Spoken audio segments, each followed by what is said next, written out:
Hey folks, Kilt-Man here. Kilt-Man at your services. How are you all? Hope you're all doing very, very well. Look at me, man with the two-tone tan. Look at that. I've been wearing vests of varying sizes, and you can see, tan lines. Anyway, folks, got a bit of, interesting snippet of Evil Dead stuff to talk about and play for you, because unbeknownst to me, a few days ago, the full score for Evil Dead Burn dropped. Now, scores usually drop for movies. The motion picture score, the soundtrack drops usually at midnight on the day of the film's release, or maybe if you're lucky, maybe a day or so before. But this apparently arrived about 3 or 4 days ago, and I didn't know about it. Now normally I'm on the ball with these things. You know that. I'm always getting the soundtracks. And I just thought, oh, it's out in a couple of days' time, and I'm seeing it day one, which will be not tomorrow but the day after. So I'll be reviewing Evil Dead Burn in depth. Don't worry about that. And I thought, like, oh, let's just see when the soundtrack, is it actually officially listed anywhere yet? Lo and behold, on Amazon, there it was, to be downloaded, bought, purchased from WaterTower Records, who are brilliant. And yeah, so I've got it, and I'm going to play it now. I've not heard it yet. It's only, well, what time is it now? It is now 8:30 in the morning, and I've literally just got it, and let's investigate it. It's by a French or Parisian, well, Paris is French, isn't it? A French Parisian musical duo known as Double Danger. I don't know them at all, but they did do the score for Sebastian Vanacek, who directed this Evil Dead Burn, his previous movie Vermin or Vermine, aka Infested, about the spiders in the air in the tenement tower block. They did a score for that as well. So yeah, there could be a fair bit of intensity here, a fair bit of tension and suspense, some chanting, some vocals, I don't know. Because I've been a huge fan of all the Evil Dead scores, all of them, including Ash vs Evil Dead, the TV show, Joe LaDuca's score for the first three, with an addition from Danny Elfman, then Roque Banos, who did Evil Dead for Fede Alvarez, and the guy that did Evil Dead Rise, Stephen something or other, I've got it here, it'll be here somewhere, let's have a look. Stephen McCown, or McKeon, who I thought would be doing this, to be honest, but I don't know why I got that idea. But anyway, it's Double Danger. So let's investigate this. Now, do we turn it up loud? Because you never know, it could be all like Hans Zimmer style, bwang, and industrial droning and pounding and shrieking, wailing chorals. It could be. Who knows? Right, let's dive into it. Evil Dead Burn, the musical.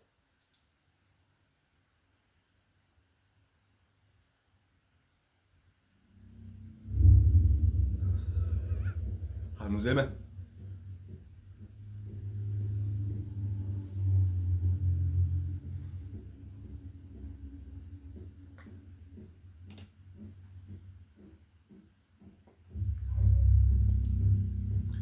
And this is Behind Ruin and Hex.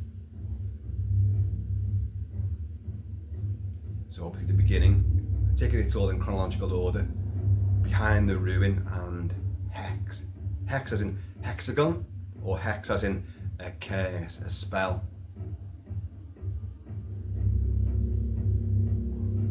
That's cellos or double bass. Oh, I like it.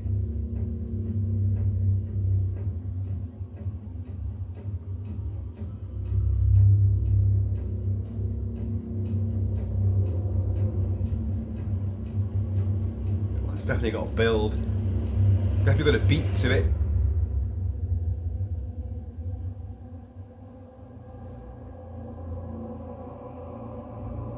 Some chorals there.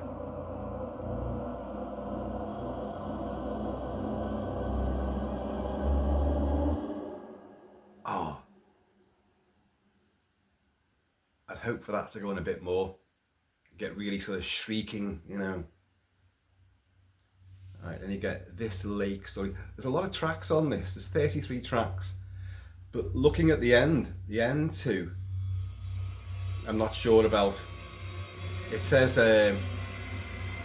Paradis, Paradise intro from Double Danger and Chiller. Chiller is a French female rapper. I does not like the sound of that. And that says intro, and then the final track is Paradise, the full, obviously the full track from Double Danger and Chiller. If that's a song at the end of this score, and presumably the end credit to the movie, that's going to be a first, isn't it, for Evil Dead? There's no songs playing at the end of any, during the credits of any of the other versions. Evil Dead Rise, that didn't have one, did it? I'm sure it didn't. And Joe LaDuca certainly didn't do anything like that.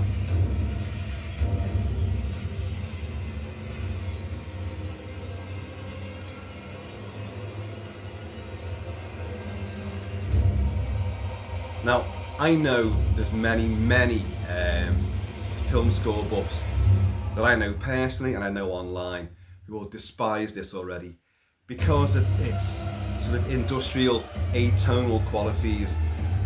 Nothing melodic, nothing rhythmic, there's no Jerry Goldsmith there, you know, no lullabies, which Evil Dead has a lot of lullabies in them, in the scores. But I love these sort of prepared anguish strings. I like the sound of that. Obviously it's got to tie in with the visuals. And if you're talking, this film has got rave reviews, I already know that. There's hardly any humour in it. The Evil Dead movies have always had a really dark, gallows sense of humour. Or in Raimi's case, especially with Evil Dead 2 and Army of Darkness, it's pure splat stick, isn't it? It's Three Stooges, it's got horror elements, but it's a lot of fun, basically. Then, of course, you get Evil Dead, Fede Alvarez. No humour, none at all, unless you count the Bruce Campbell cameo. Groovy. Unless you count that. Nanoseconds worth of footage. There's no sense of humour in that movie at all. Evil Dead Rise, yeah, there is. Lee Cronin. Yeah, he injected quite a warped sense of humour in that, and it worked. It was pure Evil Dead. This, reports say, yeah, it's here's that word again, brutal. The bloody music's brutal enough, isn't it? It's pulverising stuff. It's only just started, and I'm knackered already. I feel bruised, damaged. But I've heard that there is a sense of humour in this. There's moments of sort of to lighten the tension. Maybe you're laughing out of sheer nervousness, but there are smirk-worthy moments, I've heard. But predominantly the film is one of excessive violence, real super on-edge intensity. Woohoo! Speaking of wounds and damage, for those cat fans out there, by the way, the cat is actually up top, just she's on top of one of the cupboards here. She will make an explosive descent at some point and probably scatter everything I've set up. But you know that. That's this morning. And also, can you see all this? Yeah. Damage. And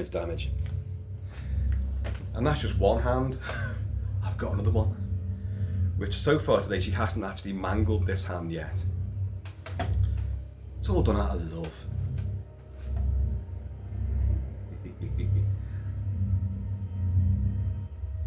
I like that sort of throbbing. That's that kind of relentless sort of build, which is it's primal.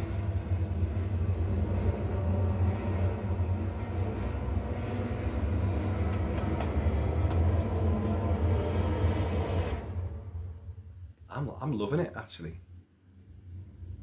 As I said before, there's plenty of folks out there who will not like this as a sort of standalone experience, and many of the members of the Kilt Mansion who like run away when I'm playing stuff like this. What the hell is this crap?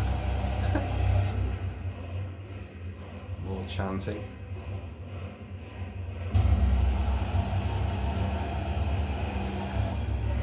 Gotta say, there's a very Zimmer-like effect there. A lot of and industrial sort of volcanic sampling.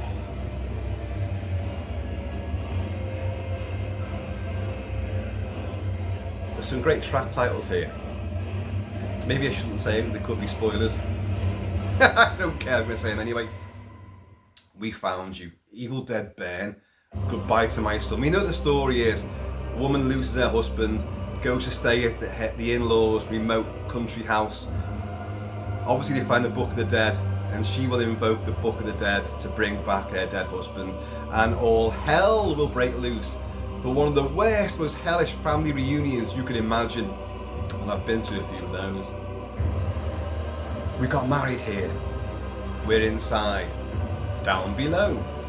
Let her go. Farewell. There's a track here called Kunda, which is obviously, part of the incantations. And there's a quote from the movie where the girl's drinking the flaming candles, and it has that horrible, and I mean it horrible, no offense, but horrible cinematic American accent. To your perfect. I can't. I'm trying to put syllables in there, which she doesn't even use. To your perfect family. I can't articulate that horrible accent, and it really is nasty. In the trailers I've seen that, I've gone, oh, I've cringed more at that accent than her drinking, flaming wax. To your perfect family. Oh God. And then the next one, you should be dead. Yes, you should. Just standing there. Open the door. Stop cuddling the boy. Great track here. Boo! You'll all die tonight. The Book of the Dead. Once we get some incantations on that, we'll get to that in a bit. Without your family, you're nothing. Everything's better now. Where is it? Alice? Don't turn a deaf ear. Now, when you watch this, a lot of trailers now, there's definitely a poor girl is getting something about to be rammed into her ear. Yeah? Don't turn a deaf ear. You knew. Wrong one. Kanda. And fuck your family. Without me, you're nothing. Without your family, you're nothing. And then you get without me, you're nothing. I won't let you live without me. That's not enough. And then you get those two tracks at the end with Chiller. Chin Chiller. Cheers, Chiller.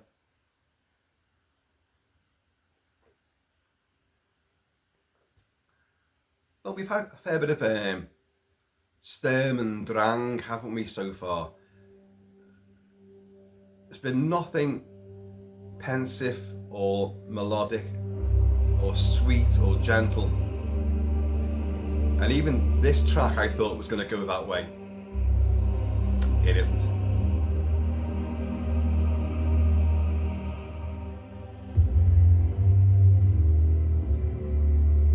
See, now, I know people are going like, oh, it's just synthesized. There's cello and double bass being played there. You can hear that. That's really, prepared or detuned strings to, get that sort of dredgy quality. That's me on the fretboard. What you can't see is me with the fiddly bit, the bow. Oh, I know my instruments.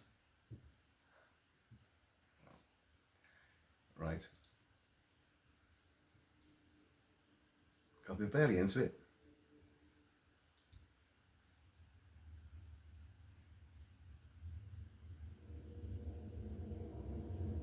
See, it lasts for like an hour. Let's have a look. It lasts for an hour and 12 minutes. 72 minutes. I like scores. I'm a fan of getting the complete score to a movie. I'm 57 years old now, and throughout most of my life we've been stuck with just an album presentation, which has been great. People like John Williams and Jerry Goldsmith and James Horner would prepare.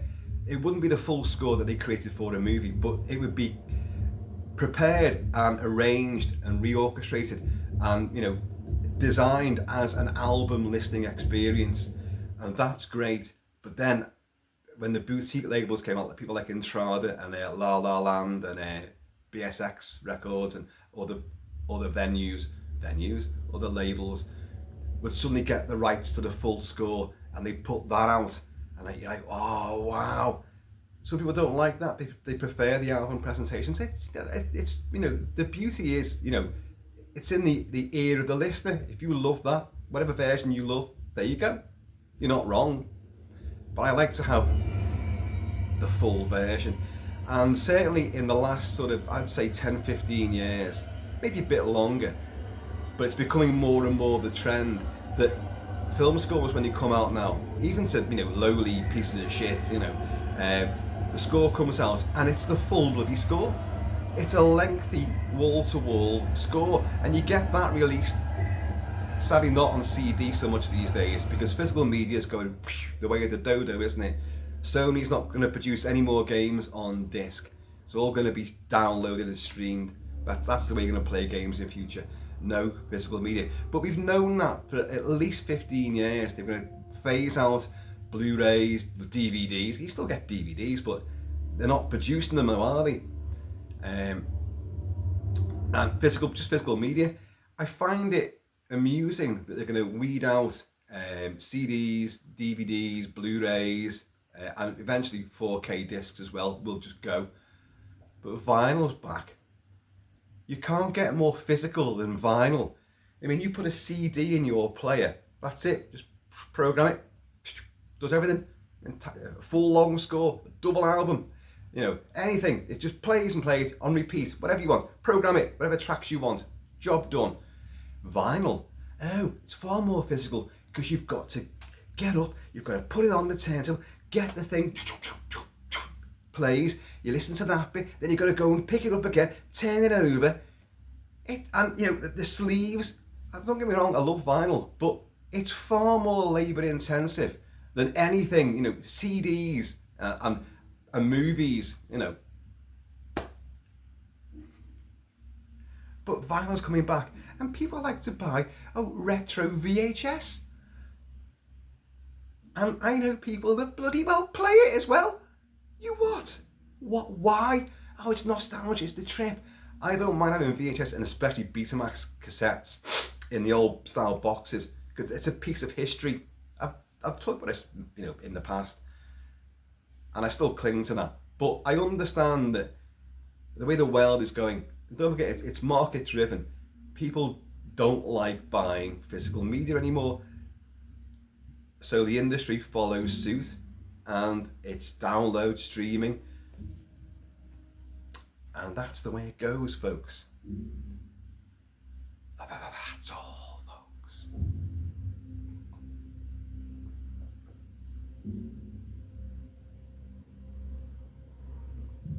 Okay, no idea what's happening here. Can't really work it out.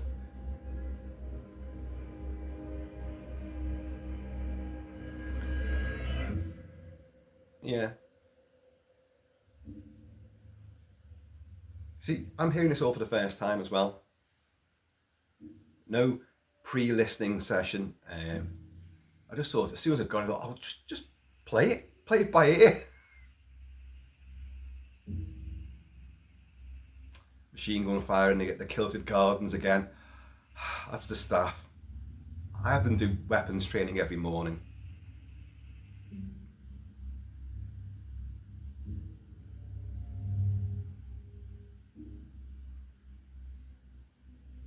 Okay, we're going to move it on a little bit, because although you never know, something really raucous, shrill, and, you know, demonic could suddenly roar out at us.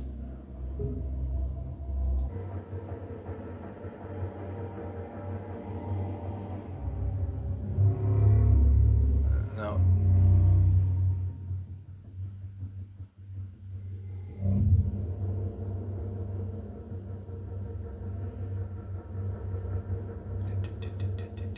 that's metallic, it's clanging.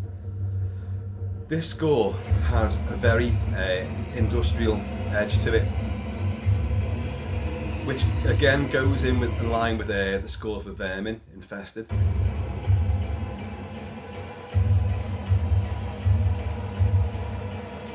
You just know people are getting chased and smashed into things, and there's some grinning deadite taking great delight in brutalising a family member.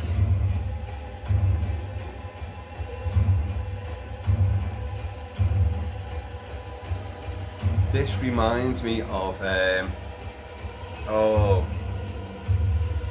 Alien Covenant. Metal Lab. There's two great tracks.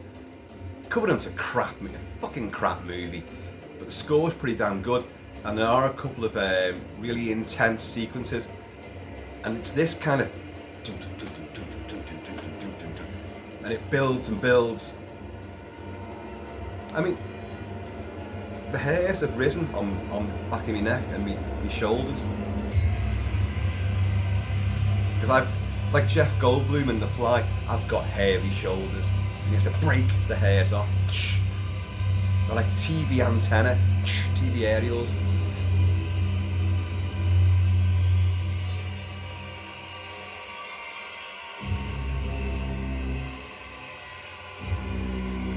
Okay, well, the theme very definitely is intense, rising, industrial edginess.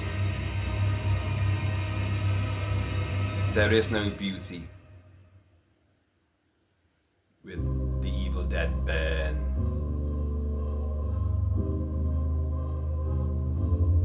Ooh, a bit of Candyman, Philip Glass. Yeah, you can hear it. No.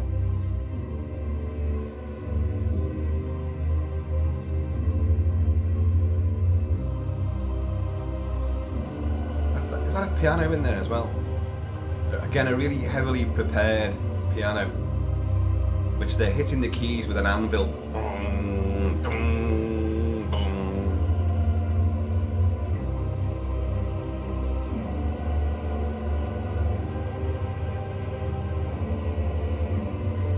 I often wonder about, when you get a choir in, and sometimes they don't get choirs in, it is sampled voices. I'd like to believe there's a choir has been used, and I don't know otherwise, so I'm going to go with yes, they have used the choir. But right, we just want you to go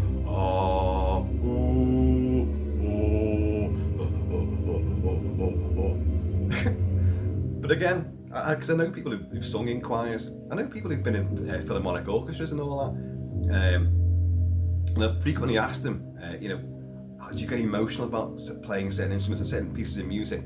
Do you cry like James Horner stuff with the soaring strings, and how does an orchestra play that? And everyone I've asked, said, well, yeah, you do, you are crying, because you're putting your emotion into the instrument, and that's how you're getting that performance. So, but again with the choir, well, how do they,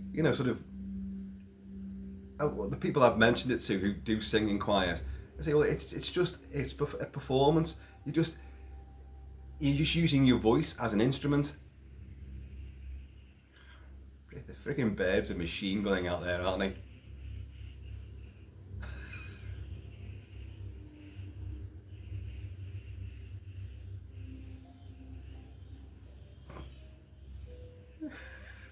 The quiet moments here and the birds kick off.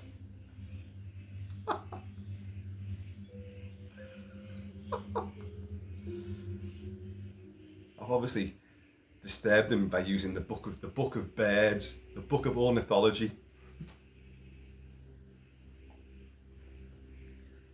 The cat's up there. She's now asleep. You should be taking care of them. Take them down, tids. We've got loads and loads of trees here. I've got to be back onto the cemetery. So, and it's very, very arborealised. So the wildlife out there is, Richard Attenborough, eat your heart out. No, not Richard Attenborough, David Attenborough. That one.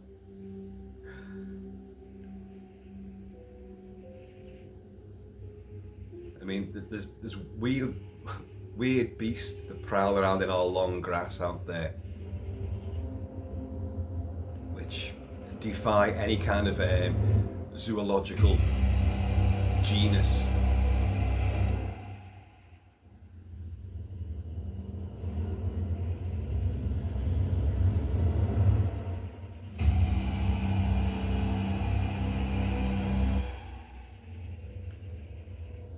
Already you know that this film is going to be exhausting just by listening to this alone, and if you've seen the trailers you know it's going to be relentlessly, you know, nasty and aggressive with set pieces that just go on and on.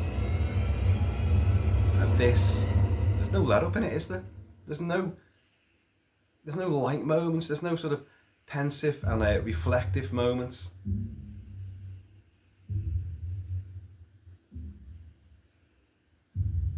I mean, this is the most peaceful we've had so far.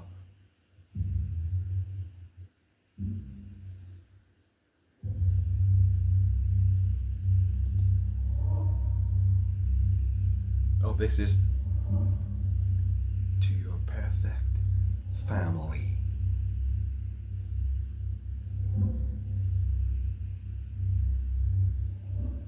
I'll even be more specific on that accent.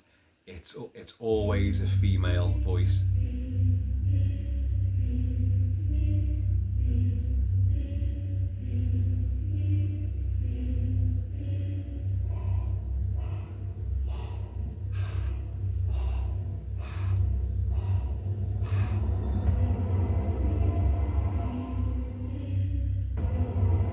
See, now that's quintessential Evil Dead.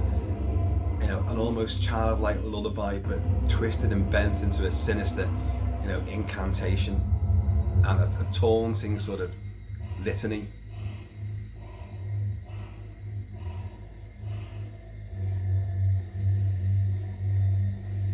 And the strings there, like a spider doing its hair.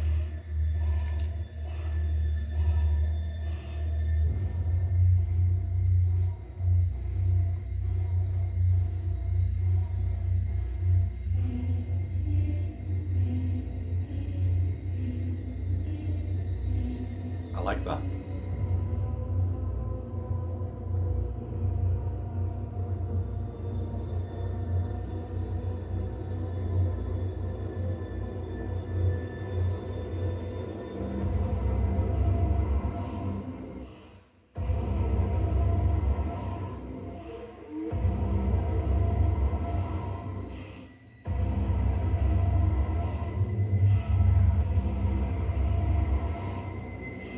Okay, I'm going to move it on a bit because we're getting the gist, aren't we?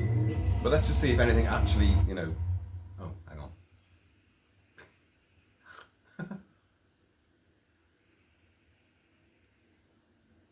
Because ordinarily I'd be going, let's skip to this because this is really good, you know. But I don't know.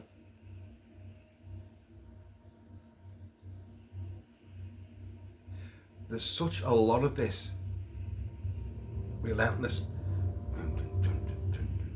almost, and you know, again, Hans Zimmer, the Dark Knight trilogy for, and even Dunkirk, anything that Christopher Nolan he's done has this sort of ticking countdown element to it, just pushing.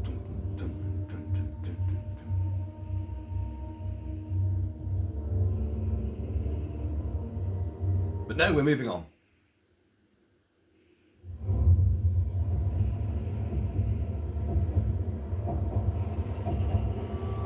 Still the same thing then.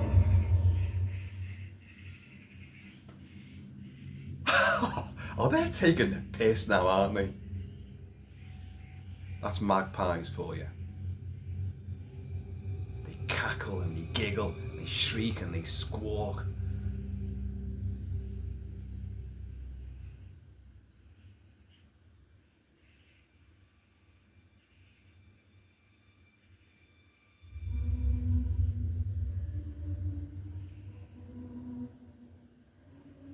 There's actually quite a lot of vocal work in this. It's going through different ranges and different sort of tempos. But we're definitely going to press on.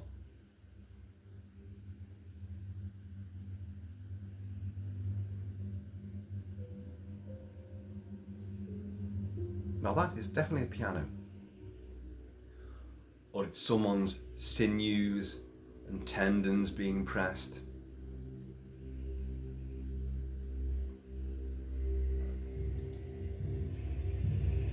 Well, this is the Book of the Dead.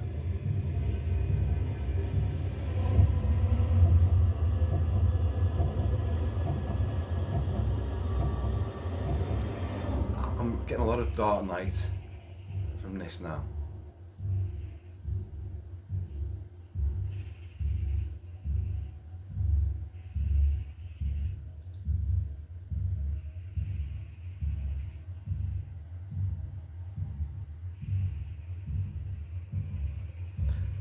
What we haven't had though is a really fast track of surging strings and like lots of percussion. It's this growling, stalking sort of thing.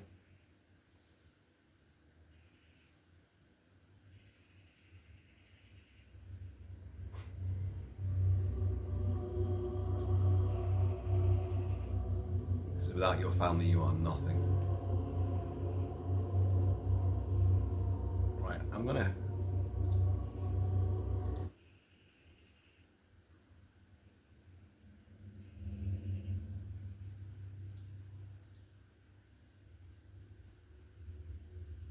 Okay, no, I'm trying to find something.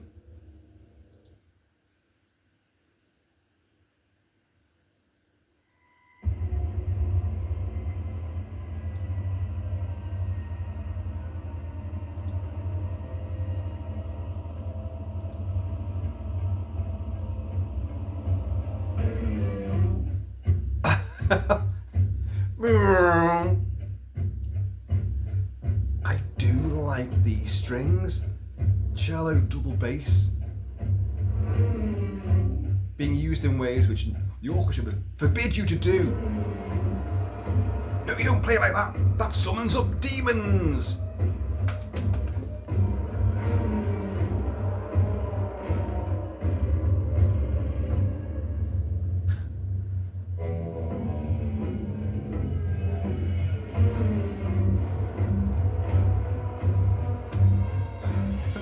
The cat's faster bobos up high.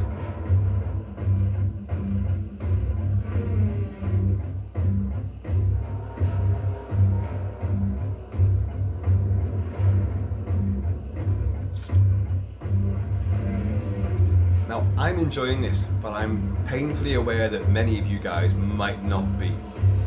It's just the same thing, Kilty. Might work in the film, but it's just like, even with your little elements.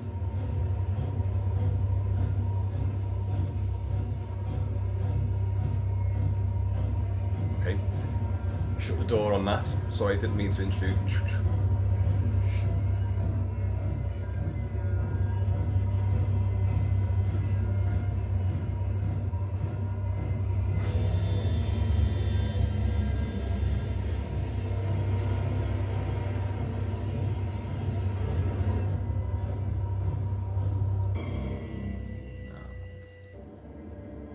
Moving on.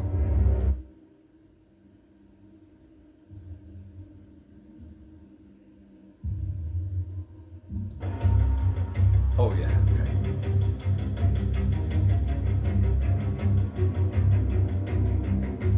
This is the wrong one. It's going to go into Kandar.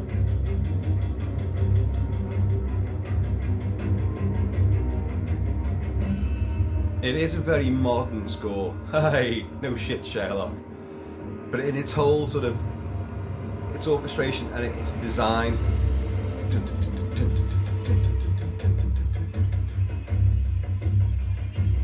minimalist, with discordant, arrows of strings feathering their way across the top, almost scoring the score, scoring as in scratching the score itself, with little slashes and swipes and scratches. I know all about them.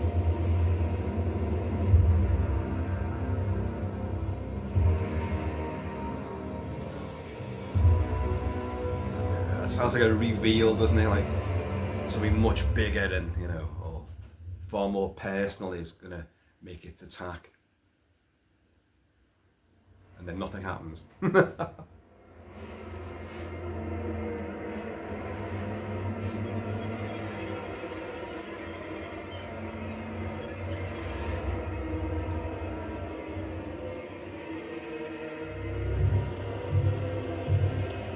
Get into Kandar now.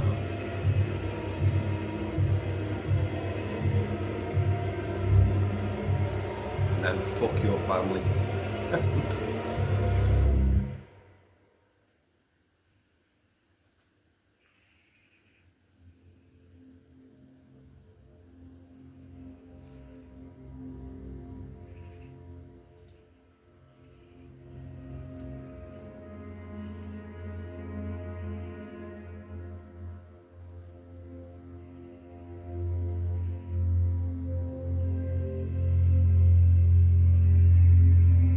There's definitely going to be people who think this is all just, you know, it's just electronic, it's synthesized, it's all samples. Well, I can tell you it isn't. It's predominantly strings, real low registered, detuned strings and cello and double bass. I haven't even heard a lot of violins, if I'm honest. Which is when we get shrieking violins. I have to just do the actions. See you can hear the cello.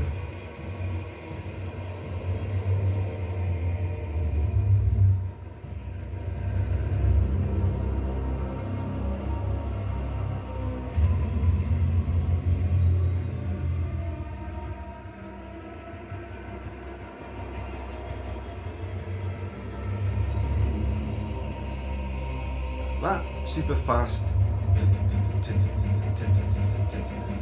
really does give it a kind of sci-fi element to it, which I didn't expect. Mainly because it reminds me so much of Alien Covenant. The chanting as well. That's a throwback to Roque Banos' score for Fede Alvarez with the Evil Dead 2013.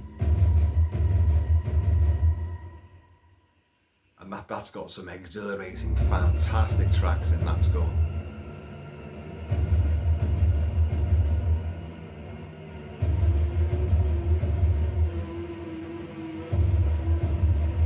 Well, if this music's anything to go by, the film is a non-stop pugilistic battering ram.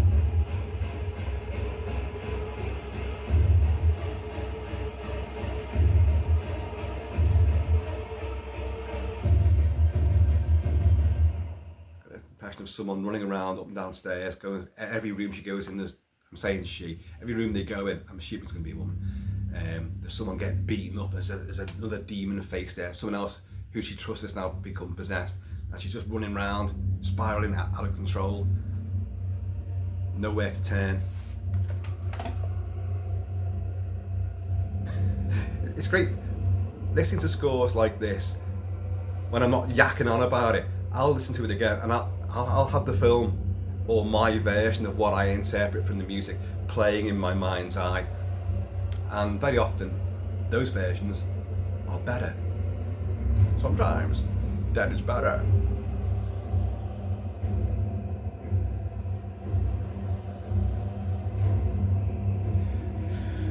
Yeah, it's a very singular sort of theme, isn't it, running through this. It's just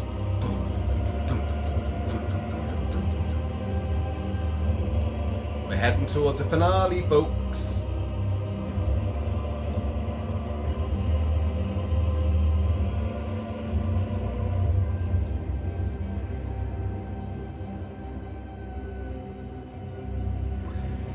I won't let you live without me, that's coming up. Yeah, we're getting a crescendo. Yeah, I'm moving it on. I kind of don't want to give anything away about the conclusion. Whether you might be able to glean something. Whether it's a victory. Victory is ours! or the evil wins. Well, we know the fucking evil wins. You can't defeat it, can you? You know.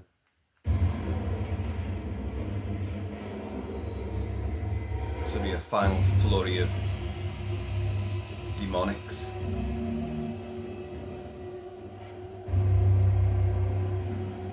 Moving on.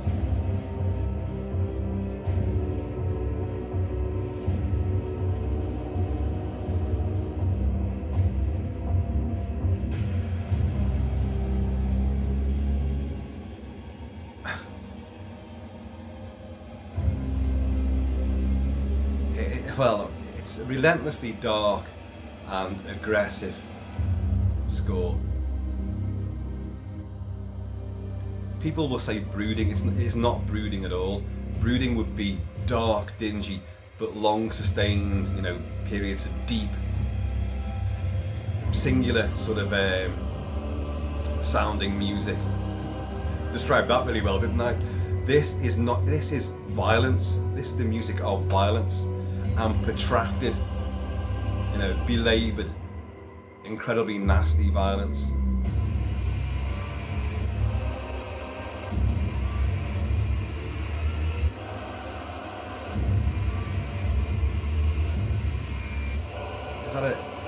Is that a chainsaw there? We know there's a chainsaw in it.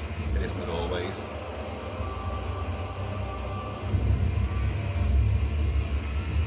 There's some kind of sawing going on there. And I don't think it's seesawing, do you?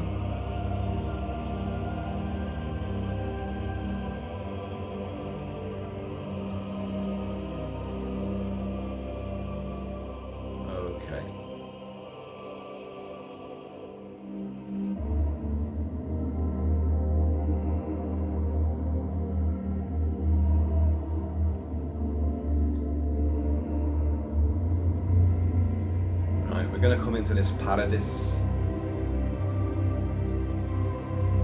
with a double danger and chiller.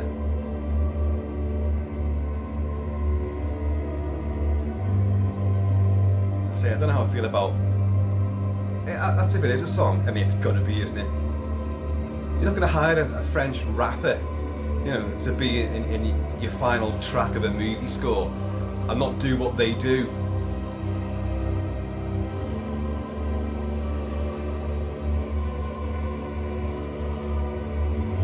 And is it going to be in French? Could be.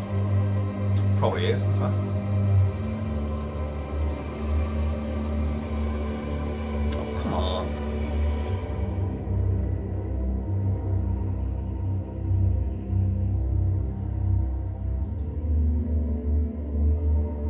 Give it on.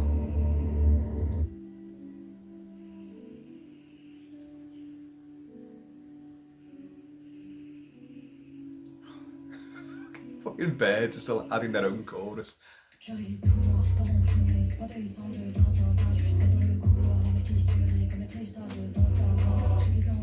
Oh no.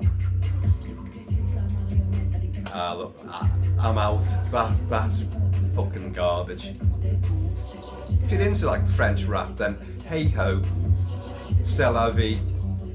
But for me, that's just merde.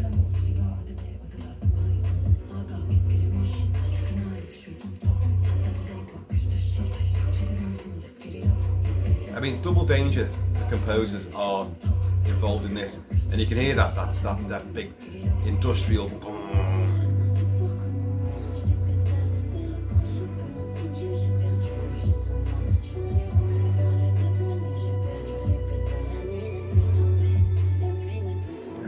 Fuck off.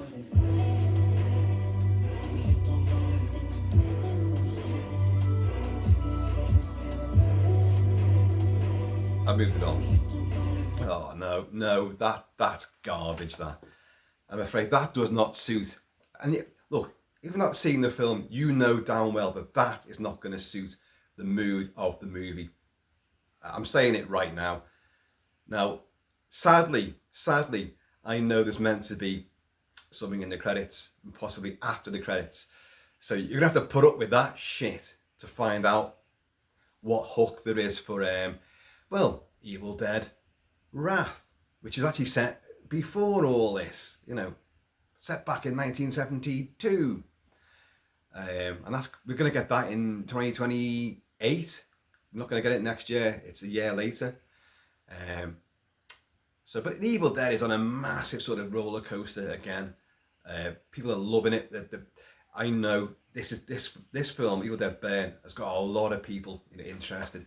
So it's going to be a great cinematic experience. You know, for you guys in the States, that's if you can even hear it with all the audience giving it loads and whooping and telling the people in the movie what to do next. And on their phones. We're British. We don't do that sort of thing. And if they do, they get that, you know. They get their phone inserted where phones should never be inserted. Anyway, folks, there you go. That was the score for Evil Dead Burn. Hey! And yeah, I'll be honest, apart from that shit at the end of it, that utterly unnecessary pile of fucking Parisian rapping waffle bollocks, I enjoyed what I heard of that. Maybe you didn't as much because all you heard was me going, "I like this bit. Well, that sounds like Alien Covenant." And you heard them fucking cackling demons out there. Got my own orchestra. Anyway, my own vocals. No, I think that's going to suit what I know of this movie and what I've seen of it. That score, it totally fits. It's a non-stop, unrelenting, unremitting, merciless beat up. That's what you're getting smacked around the place musically. So I think it's done the job. I haven't seen the film yet. Anyway, folks, I have been, or we shall be, Kilt-Man. So please, in the meantime, this ever, just express yourself with Sturm and Drang and Hans Zimmer like wham in between time. Please keep it kilted, keep it Celtic, and I'm going to see you all. Leaders, Kanda.